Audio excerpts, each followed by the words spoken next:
dengan aliran teologi Anda. Itu membuktikan Bapak nggak pernah belajar teologi. Sekiranya Bapak pernah belajar teologi, Bapak nggak sadar, Bapak akan mengalami dicoret-coret hasil karyanya oleh dosen. Enggak lah Pak, enggak gitulah. Itu karena kesombongan, keangkuhan teologis Anda lah. Terserah. Yang Anda mengkultuskan diri berlebihan, amang mangapul segala terhormat, terkasih. Terserah. Aduh.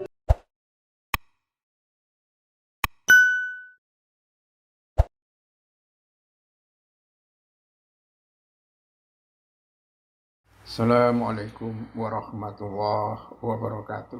Pemirsa, saling menghujat antar pendeta. Kenapa itu terjadi dan apa yang sebetulnya diperebutkan ya?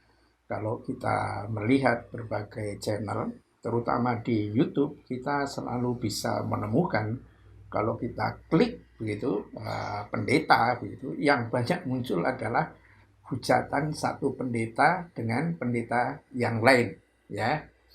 Persoalannya bisa macam-macam ya, bisa persoalan teologi, bisa persoalan jamaat, dan mungkin saat ini akan sangat jarang ada perdebatan atau apa antara pendeta dengan ustadz-ustadz muslim atau dengan ulama dan lain sebagainya ya. Kalau dulu kita sering menyimak bahwa ada perdebatan antara pendeta dengan ustadz atau pendeta dengan ulama. Akan tetapi hampir bisa dipastikan bahwa kalau terjadi perdebatan antara pendeta dengan para ulama itu biasanya akan berakhir dengan kekalahan talak di kalangan pendeta. Kenapa bisa seperti itu? Itu bukan berarti bahwa pendetanya itu tidak ngerti betul. Bisa saja pendeta itu cukup ngerti, belajar teologi yang cukup tinggi, bahkan bisa sampai S2 atau bahkan S3 teologi, akan tetapi memang ketika dia berbicara tentang teologi atau nilai-nilai ajaran, itu menjadi sesuatu yang sangat susah. Kenapa? Karena kecerdasan yang mereka miliki itu tidak bisa untuk membela yang memang pada prinsipnya ajarannya yang memang campur aduk itu ya. Konsistensi antara teologi dengan nilai-nilai hidup yang ada di dalam kekristenan itu menjadi sesuatu yang sangat susah untuk dibela secara intelektual ya. Itulah mengapa seringkali ketika perdebatan terjadi ya, misalnya ditanya mestinya berdoa itu kepada siapa? Kepada Tuhan Bapa kah? Kepada Yesus Kristus kah? Atau bahkan kepada Bunda Maria? Ya.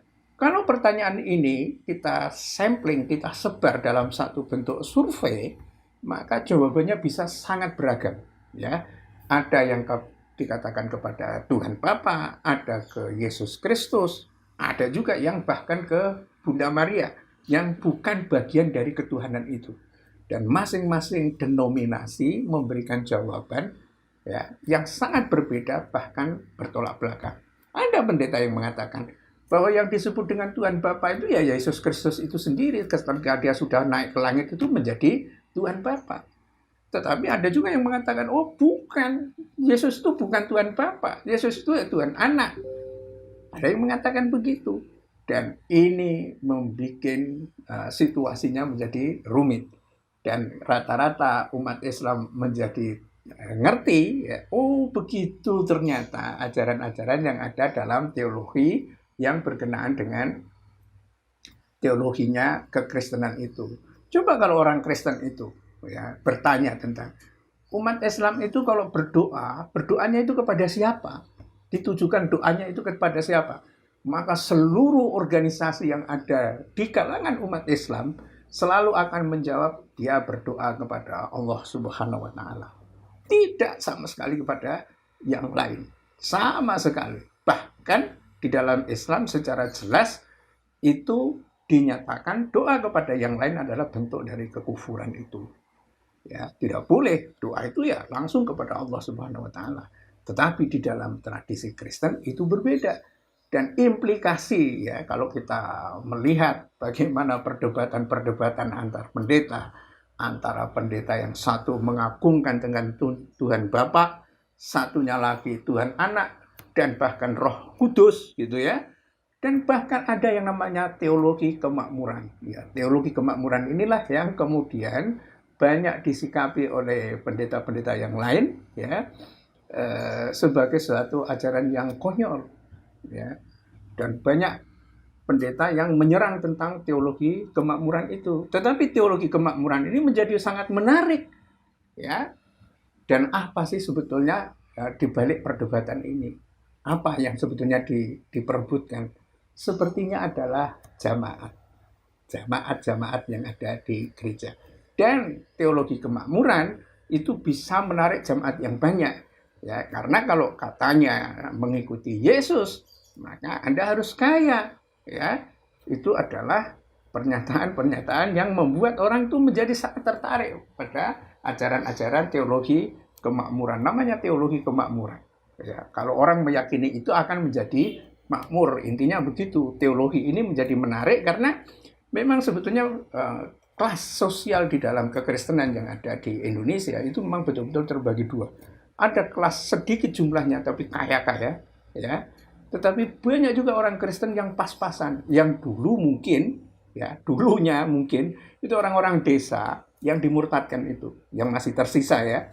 Nah, mereka inilah yang kemudian memang sangat tertarik dengan teologi yang disebut dengan teologi kemakmuran atau prosperity theology ya, yang banyak dikumandangkan ketika pendetanya itu datang dengan perhiasan yang mantap, dengan kendaraan yang bagus, dan kemudian juga berkata, kalau Anda menyumbangkan ini untuk Tuhan ya, maka Anda akan segera mendapatkan kemakmuran. Ya, kira-kira begitu apa yang disampaikan oleh para pendeta itu. Dan tampak di mata para jamaatnya itu seperti investasi ya. Ya, uang Tuhan itu pemakaiannya seperti apa? Itu juga tidak ada aturannya. Tergantung pada pendetanya. Akan sangat berbeda kalau dalam denominasi dari Katolik. Kalau Katolik itu uang yang masuk mungkin dikelola dalam satu manajemen yang rapi, di mana otoritas seorang pastor itu tidak terlalu tinggi ya, tetapi ada dalam keuskupan, didistribusikan untuk pekerja, untuk macam-macam dan lain sebagainya.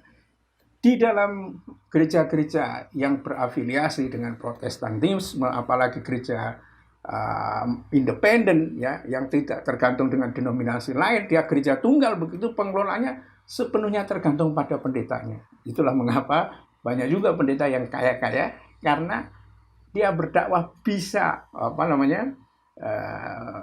menyentuh para jamaatnya, sehingga banyak jamaat itu yang memberikan sumbangan itu. Apakah untuk orang miskin? Wah, saya tidak tahu persisnya.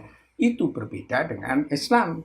Ketika umat Islam diminta untuk sumbangan, itu jelas prosedurnya. Ya, sumbangan ini untuk apa? Ya, bahkan kita hanya bisa tahu gitu ya. Ya, banyak yang ustadz-ustadz itu gratisan saja. Yang khotbah di masjid-masjid kecil dan lain sebagainya itu gratisan. Dan memang itu bukan pekerjaan profesional. Menjadi ustadz itu bukan pekerjaan profesional, tapi pekerjaan profetik. Ya, yang dimana Rasulullah SAW itu sering mengatakan bahwa kami bukan minta upah dari kamu. Ya, upahku adalah dari Allah Subhanahu Wa Taala. Jalan rezekinya itu Allah yang atur sendiri. Mungkin ustadz itu punya pertanian, punya perdagangan, punya warung, punya apa. Jadi tidak menggantungkan dirinya itu pada pemberian dari jamaah. Tetapi bagaimana uang jamaah, infak, sedekah, zakat, dan lain sebagainya, itu didistribusikan yang paling banyak adalah untuk fakir miskin, bukan untuk ustadznya. Karena itu ya biasa saja yang namanya ustadz itu. Ya, karena memang dia mandiri dalam pendapatan ekonomi. Nah, dalam situasi di mana virus corona menghajar ya, umat manusia kali ini, dan gereja-gereja itu kosong, ya, kalau umat Islam relatif agak santai saja menghadapi situasi ini, ya, karena memang tidak tergantung kepada sumbangan. Yang menjadi masalah adalah di kalangan pendeta. Inilah mengapa platform seperti YouTube ini yang bisa dipakai untuk mendapatkan uang dari datangnya iklan juga menjadi pertarungan di antara pendeta itu untuk saling menghujat. Ada yang namanya pendeta kambing, ada yang namanya pendeta domba. Di kalangan umat Islam beda antara kambing dan domba itu tipis amat gitu loh. Umat Islam sah kalau pada hari raya Idul Adha yang misalnya yang akan datang ini mau motong kambing atau motong domba itu biasa saja. Ya, dagingnya juga begitu-begitu juga, hampir sama antara domba dengan kambing. Tapi di kalangan para pendeta persoalan domba dan persoalan kambing ini luar biasa dan menjadi pertarungan habis-habisan. Untuk apa sebetulnya? Nah, saya kira pemirsa, ketika rencana-rencana besar dari umat Kristen untuk melakukan gerakan pemurtadan di Indonesia ini, tanda-tandanya adalah gagal total, ya, gagal total umat Kristen untuk memurtadkan umat Islam di Indonesia dalam tahun-tahun terakhir ini. Bahkan yang terjadi adalah adanya mu'alaf-mu'alaf baru, atau dulu orang Islam kemudian masuk Kristen dan menjadi mu'alaf lain, menjadi mu'alaf lagi, dan itu membuat pertarungan itu menjadi selesai. Jadi semangat pendeta untuk merongrong, misalnya ada pendeta yang seringkali mengupload bahwa ada haji, ya sudah haji kemudian masuk Kristen, ada yang orang datang ke Mesir masuk Kristen, ada yang qiraahnya bagus kemudian masuk menjadi Kristen, tapi selalu terbukti bahwa mereka itu pembohong, ya, dan itu sama sekali tidak mengusik umat Islam untuk percaya kepada omongan seperti itu. Itulah mengapa nampaknya pertarungan tidak lagi antara dalam memperebutkan jamaat ini antara Islam dengan kekristenan dengan seluruh denominasinya, tetapi berebut jamaat antar Kristen itu sendiri. Ini wajar sekali terjadi karena memang itulah yang bisa diperebutkan, dan perebutan jamaat itu menjadi satu hal yang sangat penting bagi para pendeta karena persepuluhannya itu menjadi sangat berarti. Semakin banyak jamaat yang bisa direkrut, peluang untuk mendapatkan uang persepuluhan semakin tinggi. Apalagi kalau dapat jamaat kelas kakap, ya, itu akan semakin tinggi, mereka akan mendapatkan pendapatan itu. Tetapi ya, ini menjadi problem dan pukulan yang betul-betul mematikan, ya. Tidak hanya gereja-gereja di Indonesia, mungkin ya hampir di seluruh dunia bisa dikatakan, karena praktis menangis histerislah pendeta pastor yang ada di dunia ini karena jamaat tidak bisa hadir di dalam gereja. Ya, betul-betul menjadi pukulan yang mematikan karena pada saat jamaat kumpul di gereja itulah yang persepuluhan itu biasanya akan disumbangkan. Ya, akan ditarik lah, ya, sehingga mereka banyak yang nyumbang itu. Itu berbeda dengan yang ada di Jerman yang memang setiap orang yang beragama itu ditarik pajaknya, diintegrasikan dengan pajak pribadi. Ya, kalau di tempat lain itu nyaris tidak ada. Karena itulah seperti Vatikan itu juga sudah meratap menangis, ya. Gaji kardinal dipotong, gaji para pegawainya dipotong, dan lain sebagainya. Jadi kalau ada orang yang mengatakan, uang Vatikan itu tidak terbatas, misalnya, dari mana tidak terbatas? Tidak, ya. Pendapatan Vatikan itu, tapi ini dari laporan resmi, itu kalah dengan gereja Jerman, jauh di bawah gereja Jerman. Jarang sekali ada bilangan sampai 1 miliar US dollar. Tetapi pendapatan gereja Jerman itu bisa mencapai 6-7 miliar US dollar dalam satu tahunnya. Satu jumlah yang sangat banyak. Masalahnya adalah saat ini konflik antara Vatikan dengan gereja Jerman itu. Dan dampak dari pandemi ini betul-betul memukul karena kegiatan yang ada di gereja. Ya, kalau kita lihat tuh video-video sudah beredar banyak gitu.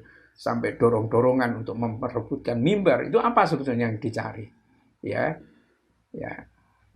kita tahulah, ya, kalau komentar-komentar yang ada di YouTube kita upload seperti itu, ya amplopnya yang menjadi perebutan itu, dan dampak dari ini betul-betul habis-habisan para pendeta itu. Karena apa? Sekali lagi, uang perpuluhan itu ada di dalam genggaman para pendeta. ya, distribusinya kepada siapa itu tidak jelas, ya, tidak ada aturannya. Coba dibaca itu perjanjian barunya atau apanya gitu. Kalau memang ada yang seperti itu, ya. Tetapi yang jelas kalau jamaah tidak hadir, gimana cara mendapatkan uang? Ini yang menjadi persoalan. Jadi memang nanti mungkin kita bisa akan simak ya bagaimana gereja-gereja di Indonesia itu juga akan mangkrak, akan tutup. Tidak ada lagi jamaatnya. Karena jamaat juga disuguhi, ya ini hampir semua. Kalau kita lihat ada perdebatan dua pendeta di-upload di YouTube, kita lihat komentarnya dari jamaat itu, oh kayak menangis semua. Tragis. Ini seperti dalam satu rumah tangga, anak-anak masih kecil-kecil, bapak dan ibunya saling berkelahi sendiri. Ya, ini yang terjadi dalam gereja-gereja yang ada. Ya, menjerit semua. Ya, saling mengklaim aku yang benar, ini yang benar dan sebagainya. Padahal mereka membaca sama-sama Alkitab. Ya, tapi tidak ngerti. Dan ketika terjadi pertarungan di dalam gereja seperti itu, ya jelas orang menjadi malas untuk mendengarkan pendeta yang saling mau menang sendiri. Inilah situasi-situasi yang sangat berat ya kelihatannya. Dan akan terus seperti ini karena media internet ini betul-betul membuka apa yang semula dulu itu tertutup. Dan orang semakin tahu, oh ini sebetulnya yang terjadi. Ya, di samping kalau dalam dunia Katolik hari ini betul-betul diandalkan pada bukan hanya persoalan teologi dan masalah COVID-19, tetapi masalah pelecehan seksual juga tidak ada habis-habisnya. Dan inilah menjadi persoalan yang sangat berat. Dan bisakah mereka bertahan? Ya mungkin tidak.